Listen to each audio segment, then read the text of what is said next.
Flood Protection Secrets, the podcast to the protection against heavy rain and flooding by Dr. Flood, Andreas Klippe. So the big challenge is, how can house owners like you and me get a flood-free home? How can business managers like you and me get a flood-free company? And how can public servants provide flood-free critical infrastructure and livable cities?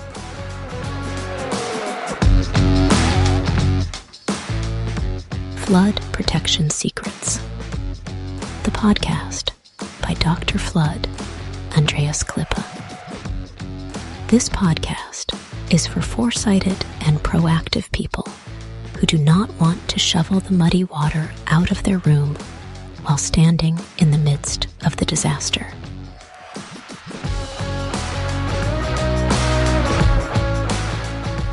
Therefore, those who design and plan, the architects and engineers, need to construct such buildings and cities, and that even when the entire environment is completely flooded. That is a challenge, and this podcast will give the answers. Flood Protection Secrets, the podcast by Dr. Flood, Andreas Klippe. Hello and welcome for another episode, Flood Protection Secrets. Today, while I'm recording it, I'm sitting in Dubai, and I watched the beautiful Dubai Creek by night, and in front at the horizon, or not at the horizon, it's only 1 kilometer away. I can see the Burj Khalifa, and Dubai by night looks really beautiful, especially all these illuminated boats where you can have a river cruise and river ride and eat, drink, dance. It's quite interesting and very beautiful. Unfortunately, I cannot transfer the images in this podcast, but I want to tell you a little bit about the flooding situation, because climate change really has worsened and is getting worse, what I always said. And, recently we have seen a lot of flooding in Sumatra, one of the main isles in Indonesia, with many dead people,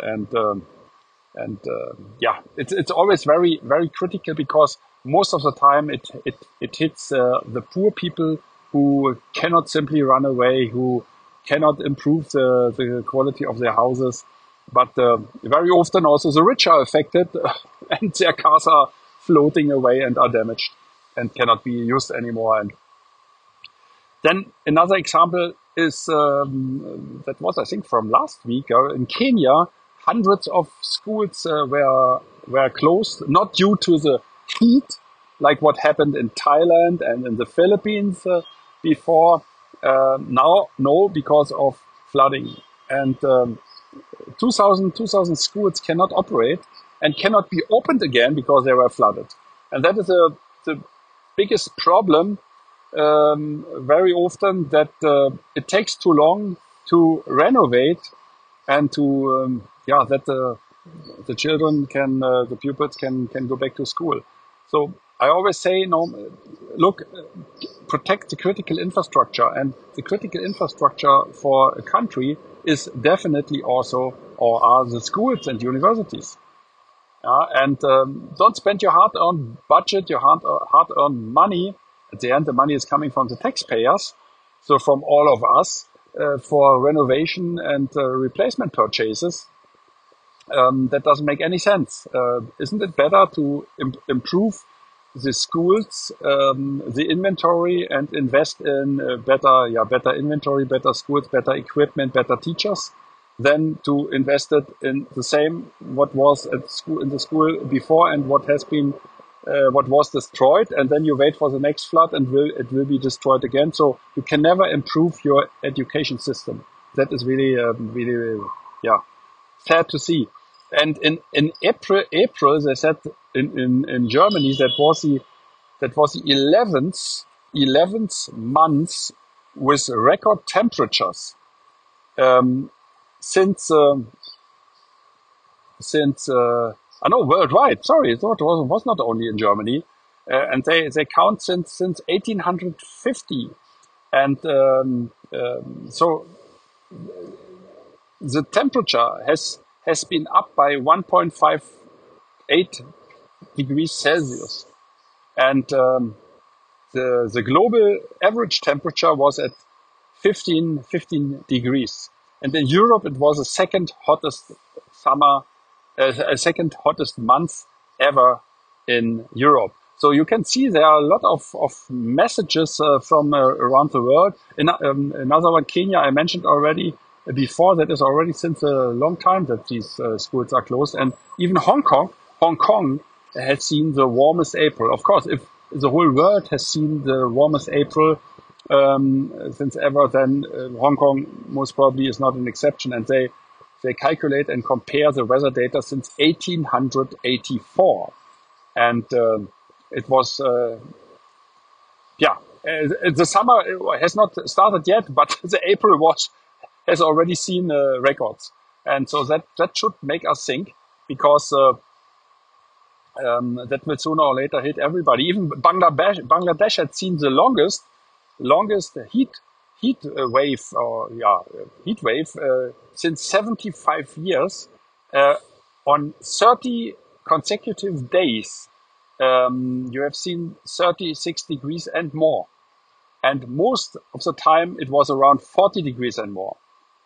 So that is, of course, terrible.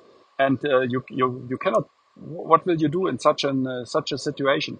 And so both these heat periods and the rainy periods are arriving more frequently and more intense. So you see more heat and you see more rain at the same time. The problem is always that the people, when it is very hot, forget that the rain will follow. They always say, oh, there's no rain, it's very hot. And when it is raining, they don't think about the heat. Okay, the heat, you cannot protect yourself. You can protect yourself in a way that you have better insulation in your buildings, that you have perhaps include the basement. Then you have natural cooling from Mother Earth in a way. And you can add air cons, of course, and include a better air con system with higher efficiency. Yeah, these are the things, what I call climate change. And at the end, it's not climate change, it's climate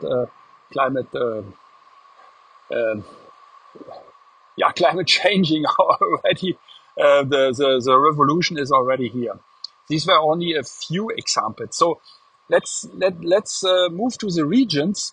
As you know, I talk and I report about Asia. So in Southeast Asia, that was the same. I mentioned Thailand and the Philippines already. Currently, it's very, very hot in the Philippines, around 40 degrees and more, and people are really suffering.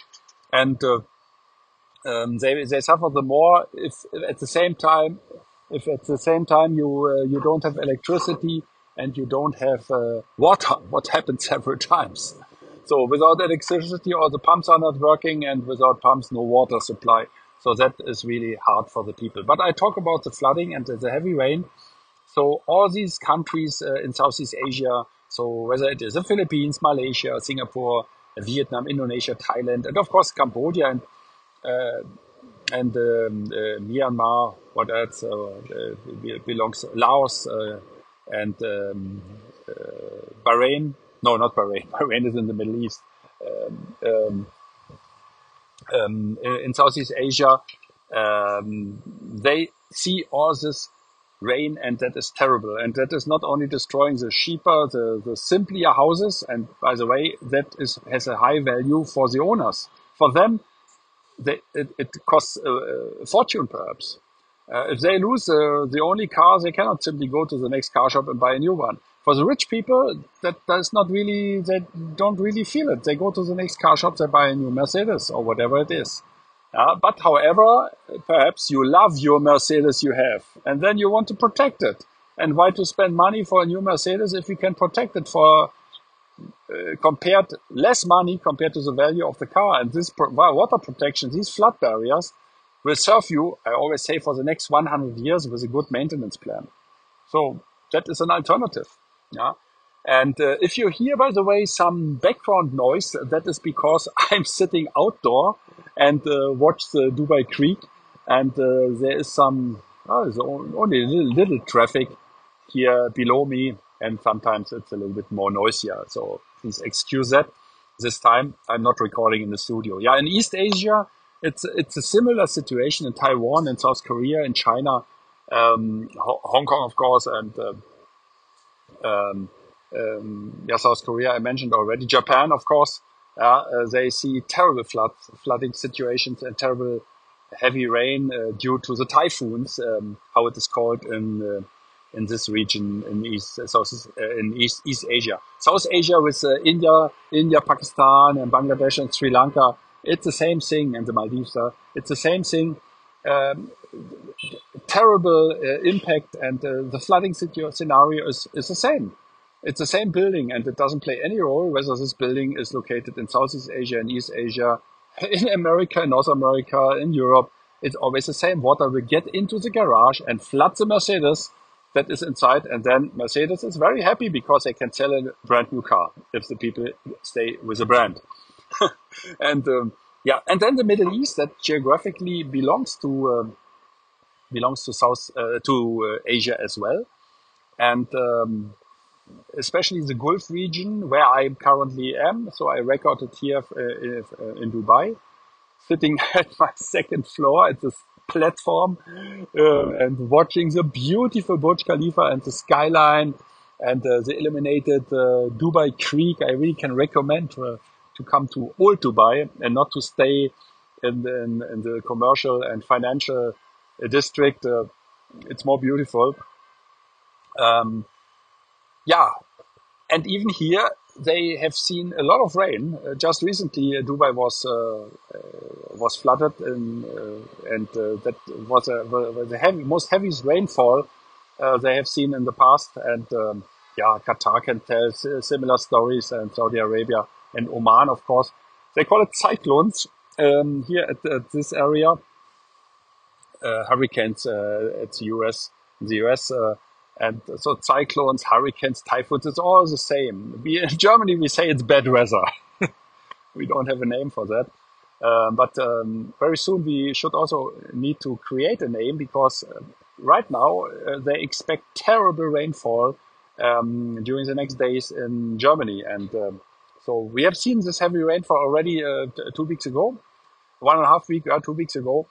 And it's not stopping. So you see, it doesn't play any role whether it is a country in Europe, whether it is a country in South America, North America, Africa, Australia, or Asia, or in the Middle East, where I am right now. So, what to do? At the end, for all it is the same. You need the plan first.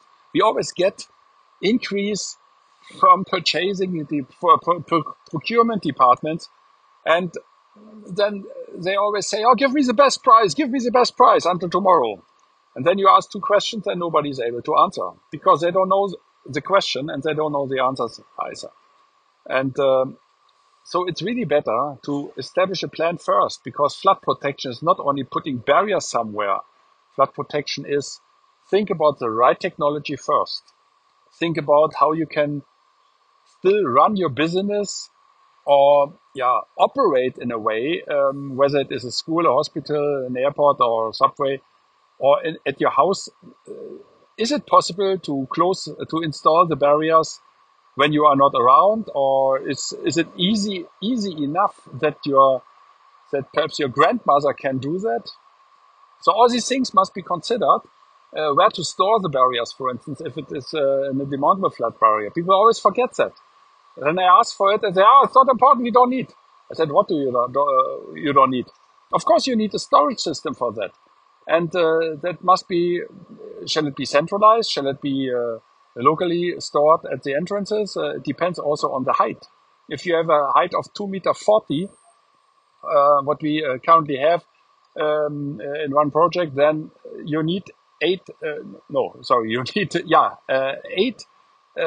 flood barriers already, with a height of 300 millimeters each. That means 8 pieces of barrier, and perhaps each is 2 meter long, 180 or something. It depends.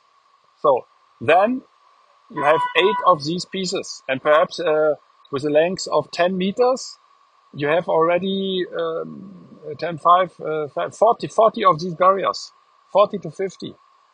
So you need a system for that. That is why I say start with a plan, and for huge projects, start with a plan for the plan. Establish the communication first before you start thinking about any engineering. That can be done easily. So I'm a German engineer, and I see that all the time, that the people start doing something without having any plan. I ask you one question: would you start spending money for a high-rise building, 40 floors, and you just start to build it, to sign a contract about 100 million euro or dollars, without having any plan, any geological study, any plan from your architect, any budget price for all the material? Of course not. You would never do that. And why you think you should do that, and you can do that for a flood protection challenge? That is also not possible.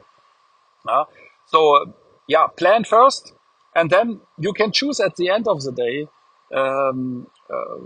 when you have done your engineering assessment, and then you have selected amongst the top 14 flood protection barriers. I consider them the best in the world. And we distinguish between 4 groups. Did I mention that already? I think I mentioned that several times. So group number 1 are the portable flood barriers. Portable is everything what is demountable, what can be mobile, like the Enero mobile flood barriers. And the RS demountable flood barriers, the RS windows cover, for instance, to protect the windows. And group number 2 are all flood doors and floodgates. So everything what can be used as a swinging system, and system or pivoting as well. And system number 3 are automatic flood barriers. Everything that is dropping down, raising up, flipping up, or sliding, for instance. So and even for this one, you have different modes of operation. So that must be considered as well. And last but not least, group number 4 are permanent glass flood barriers, glass flood barriers. So why glass? Like an aquarium, you remember that perhaps. That is what hotels need to protect the hotel with a breakfast room at the hotel site.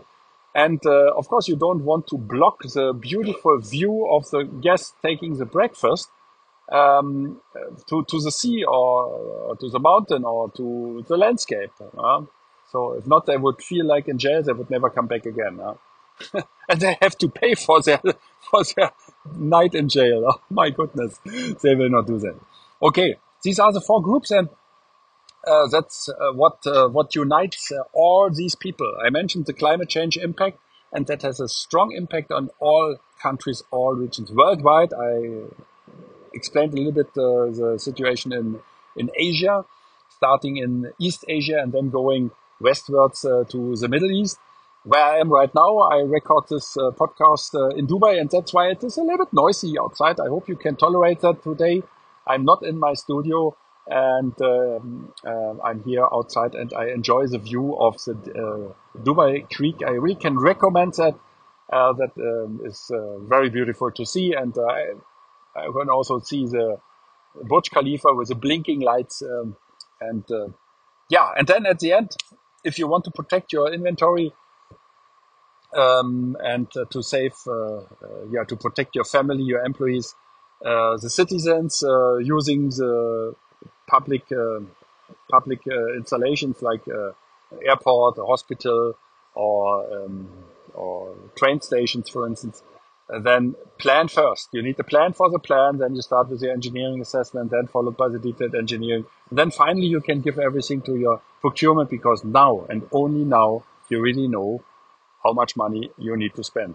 There's no way to do that earlier. Unless you have a very small, tiny project, then there are exceptions possible. But you need definitely a plan. That is what a German engineer says. We always have a plan. All German engineers have plans.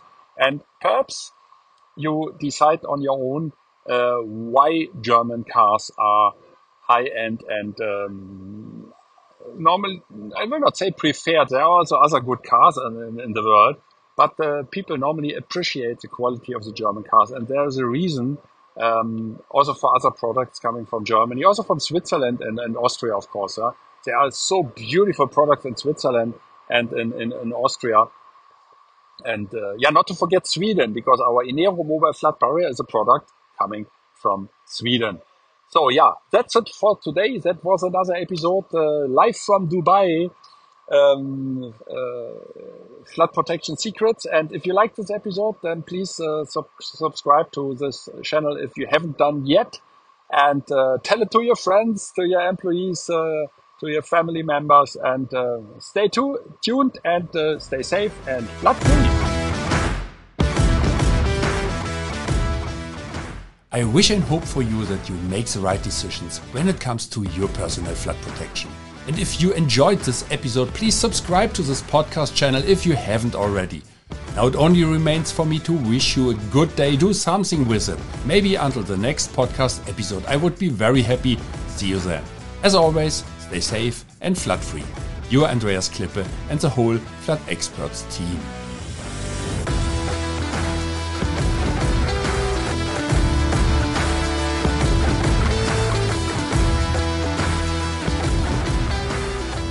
That's it again with a new episode of Flood Protection Secrets, the podcast by Dr. Flood, Andreas Klippe, German engineer, book author, and head of the Flood Experts.